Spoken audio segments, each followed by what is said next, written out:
On est tenu légalement à l'accommodement que dans une situation de discrimination, c'est-à-dire quand il y a un traitement différent, un motif prohibé et un préjudice. Il faut que ces trois conditions soient réunies simultanément.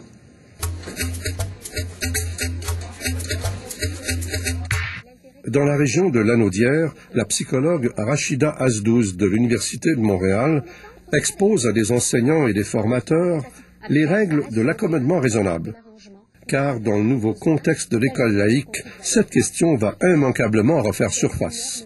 Il y a des personnes qui vont demander des accommodements religieux. Une personne qui, par exemple, pour qui d'entendre ou de participer à un cours sur une tradition religieuse donnée va à l'encontre de sa propre croyance religieuse. Un témoin de Jéhovah, par exemple, qui considère que d'assister à un cours où on parle de l'Halloween comme tradition païenne ou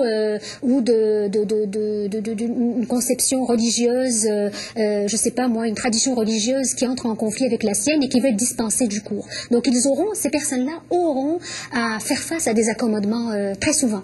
Il ne s'agira pas de cours optionnels, il s'agira bien de cours obligatoires du curriculum du primaire et du secondaire. C'est un cours obligatoire qui fait partie du régime pédagogique, donc on ne peut pas s'y soustraire. Comment va-t-on gérer ces demandes d'accommodement au moment où ils viendront nécessairement? Bien, écoutez, comment on va les gérer? Ça, c'est chaque institution qui va. Bon, on pense. J'imagine que le groupe de travail qui a été mis sur pied par le ministère de l'Éducation va apporter des éléments de réponse. Donc, comment gérer ça? Va donner un cadre de référence, des balises.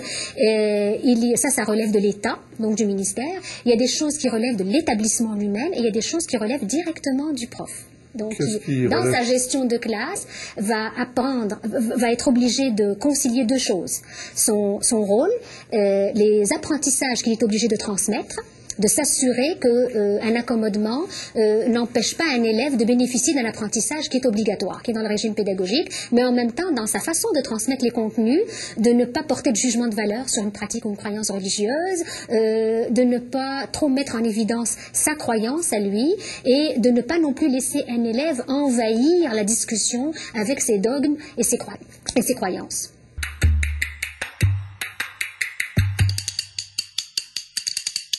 Plusieurs enseignants redoutent d'éventuels conflits entre valeurs familiales et cours de culture religieuse.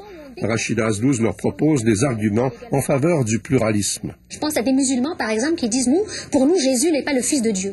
C'est une hérésie de dire ça. Qu'est-ce qu'on fait?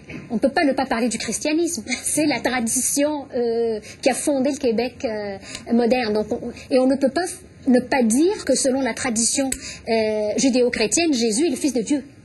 D'accord? Il faut le dire. Ça ne signifie pas qu'on va chercher à convaincre les élèves musulmans que Jésus est vraiment le Fils de Dieu. On va dire, dans la tradition chrétienne, c'est ça. C'est ça qui est dit. OK?